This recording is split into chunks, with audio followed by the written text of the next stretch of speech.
Bien, buenas noches hermanos. Esta noche el mensaje va grabado. ¿Sí? Tenemos un acontecimiento familiar importante, es el cumpleaños de Ani, nuestra tercer nieta, y coincide con un miércoles y no quisimos quedarnos sin la consideración de la palabra del Señor, por eso les mando este mensaje grabado.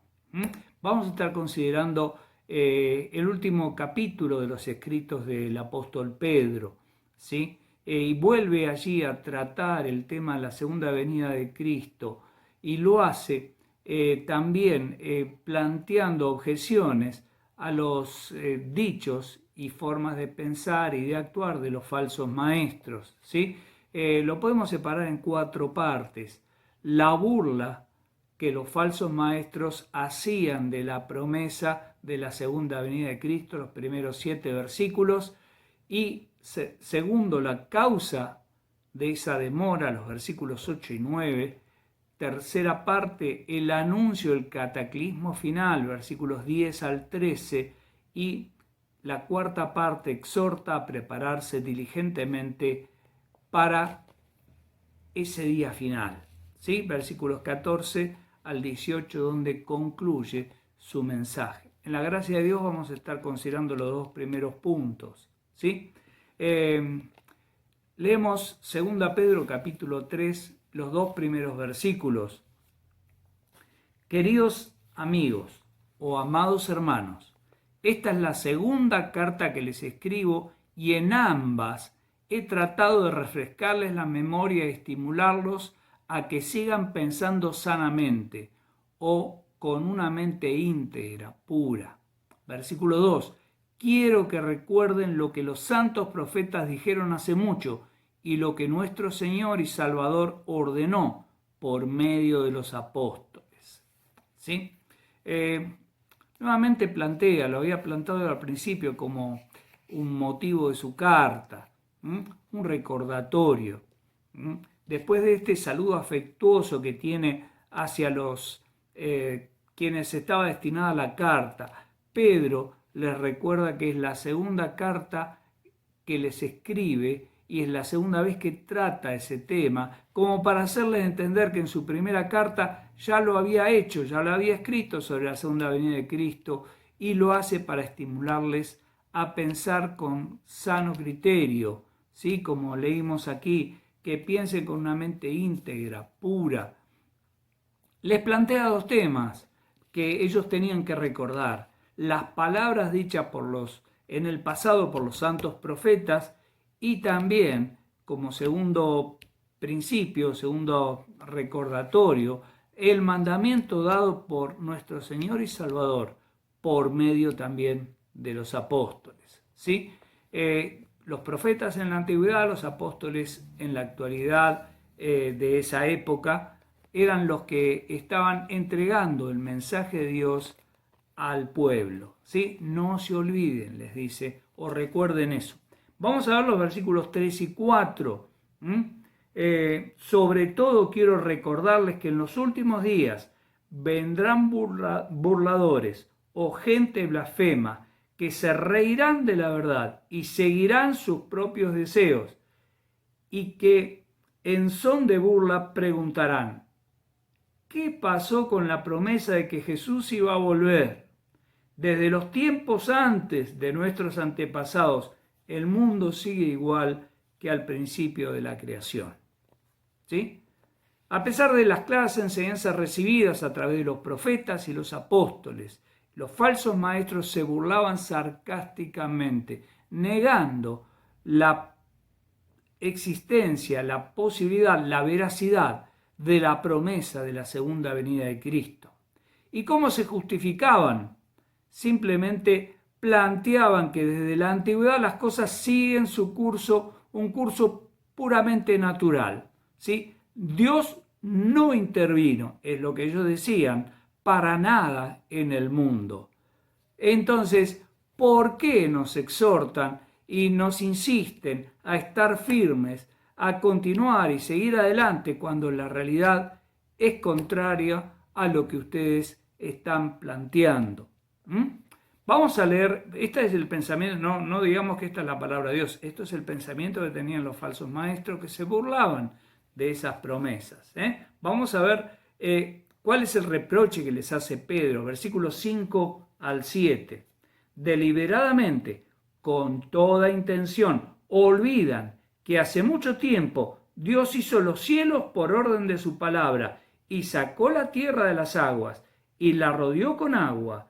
Versículo 6. Luego usó el agua para destruir el mundo antiguo con un potente diluvio. Por esa misma palabra, los cielos y la tierra que ahora existen han sido reservados para el fuego.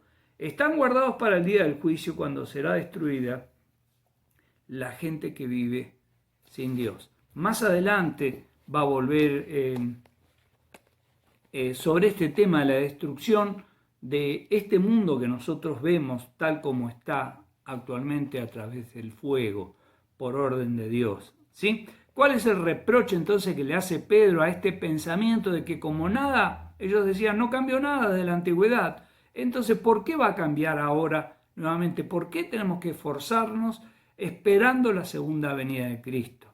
¿Sí? En realidad, la razón humana no puede presentar ninguna prueba de lo que va a suceder en el futuro que no esté considerada o condicionada por las leyes físicas o históricas, sino que es la soberana voluntad de Dios la que se va a dar de cumplimiento, la que se va a cumplir. ¿Sí? No porque algo que esté anunciado, esté profetizado, esté en contra de las leyes físicas o cuestiones históricas, hasta ahora no pasó nada, entonces no va a pasar nada. Tengamos en cuenta que Dios tiene poder por sobre todas las cosas. ¿Sí? Y tenemos que someternos a su soberana voluntad por fe. Primero les dice, se olvidan deliberadamente de los hechos históricos y refutaban que los hechos históricos sí ocurrieron y que refutaban su pensamiento y, por sobre todas las cosas, que pensar que todo sigue igual que en el comienzo, desde el principio de la creación, es totalmente falso. Y lo hace a través de 3 ejemplos. ¿Sí? El primero dice, el mundo fue creado por la palabra de Dios. Cuando Dios creó al mundo, ¿sí? Lo creó por su palabra. Estaba en un principio toda esta creación, tierra, cubierta por agua. Dios separó la tierra de las aguas y la asentó en medio de ellas. El versículo 5, ¿sí? Lo vemos también en Génesis capítulo 1, donde habla todo el proceso de la creación de Dios. Segundo ejemplo que pone, a causa de la corrupción general de la humanidad en ese tiempo, Dios anegó la tierra con el diluvio, ¿sí? Sumergiéndola completamente y volviendo a aparecer, ¿sí? Dice la palabra, más de 7 metros de agua por sobre la cumbre más alta, ¿sí? Y volviendo a aparecer la tierra por acción del viento. Génesis capítulo 8, versículo 1. El tercer ejemplo que plantea, o tercera circunstancia, Dios está reservando a esta nueva creación que se hizo después del diluvio. No es que volvió a crear los cielos y la tierra, sino que la tierra estaba totalmente anegada por el agua. Después del diluvio descendieron las aguas y esa nueva creación que quedó en la tierra, ¿sí? Está reservado el cielo y la tierra para ser destruidos nuevamente por el fuego el día del juicio final, tal como lo leímos en el versículo 7.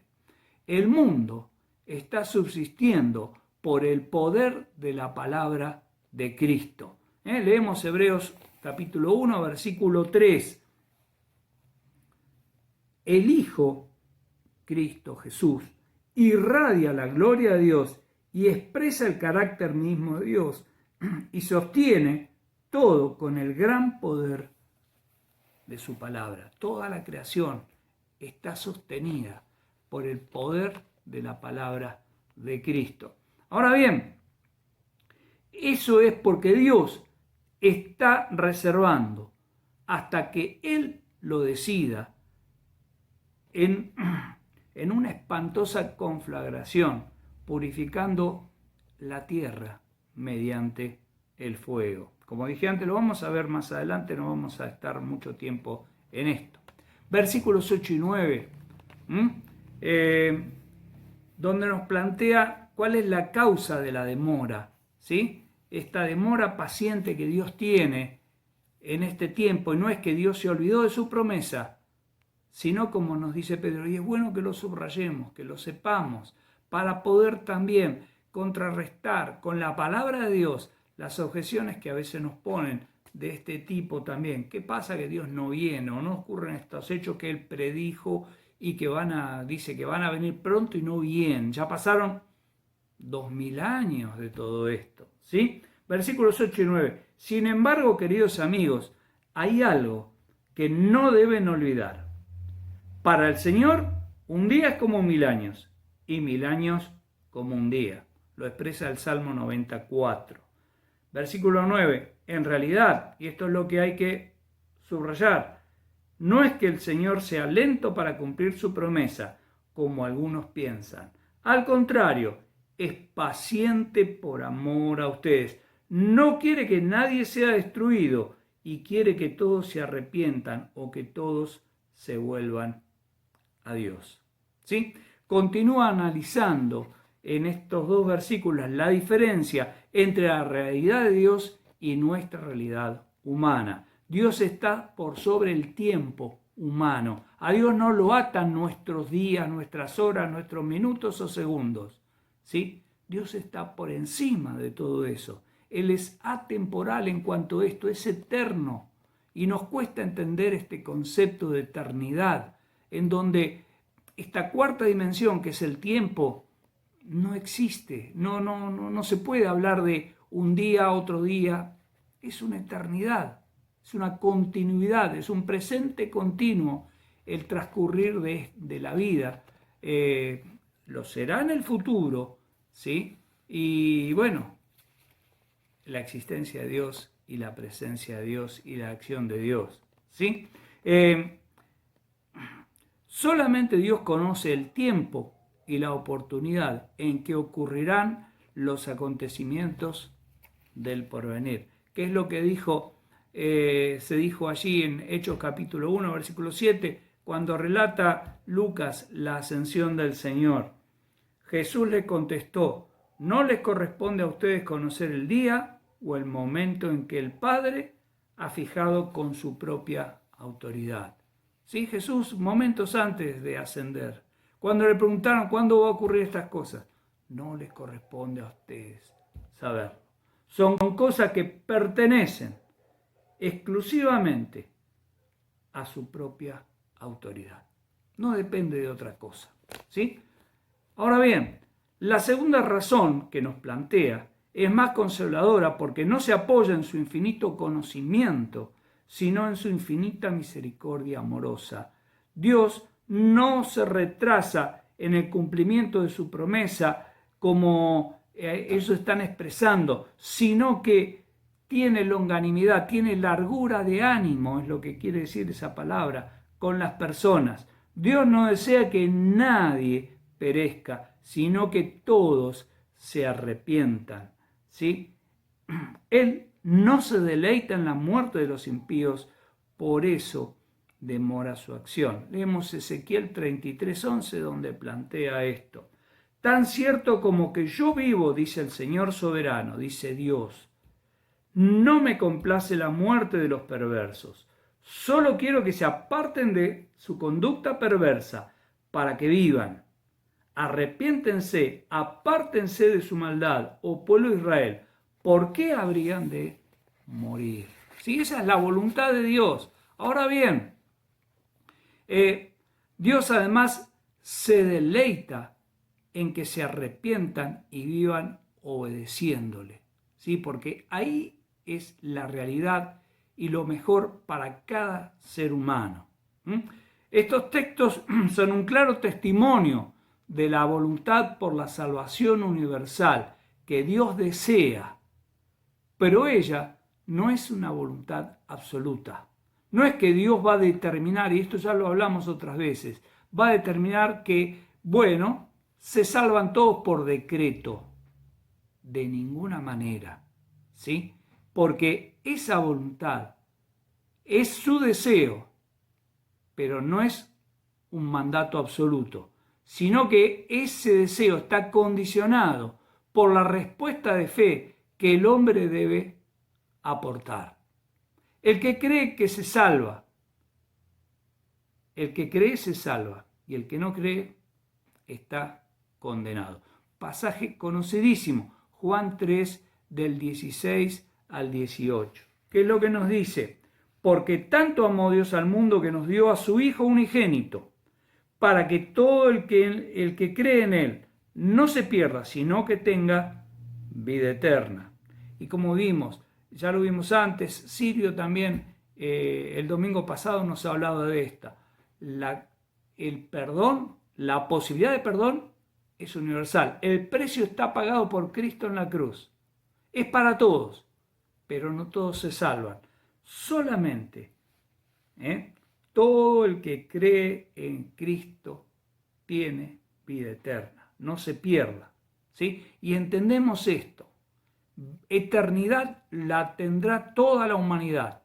Lo que van a determinar los que obedecen esta promesa es si la van a pasar la vida eterna en la presencia de Dios, gozándose de la presencia de Dios, o sufriendo la ausencia de Dios en lo que damos en llamar el infierno. ¿Sí? Versículo 17. Dios no envió a su Hijo al mundo para condenar al mundo, sino para salvarlo por medio de él. El que cree en él no es condenado, pero el que no cree ya está condenado por no haber creído en el nombre del unigénito Hijo de Dios. Y en ningún otro hay salvación, dice Pablo en 1 Timoteo. ¿Sí? Recordemos algo que es importante, porque siempre pensamos que los postreros tiempos son ahora. ¿Sí? Recordemos que los postreros días o tiempos comenzaron después de la resurrección de Jesús y continuarán hasta su segunda venida. De modo que ahora también estamos viviendo esos postreros días como Pedro lo está planteando en su carta. ¿Sí? Por otro lado, nosotros, los cristianos, mientras que esperamos su regreso, no debemos quedarnos de brazos cruzados, más bien debemos ser conscientes de que el tiempo es corto y que debemos cumplir con nuestra misión de proclamar su evangelio. ¿Sí? 2 Corintios 5:19.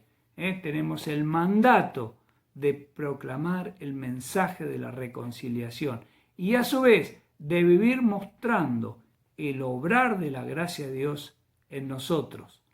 Pablo lo expresó en 1 Corintios 15:10. ¿Sí? La realidad, lo que yo soy es producto del obrar de la gracia de Dios en mi vida. Y todo lo que soy no lo logré yo, sino la gracia de Dios que obró en mi vida. Bien, nada más, hermanos.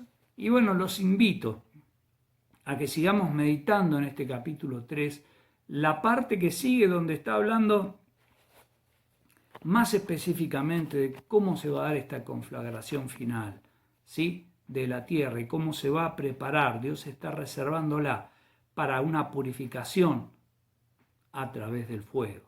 Cielo nuevo y tierra nueva proclamado, en donde estaremos viviendo eternamente en la presencia de Dios. Bien, nada más, hermanos, que el Señor los bendiga. Buenas noches.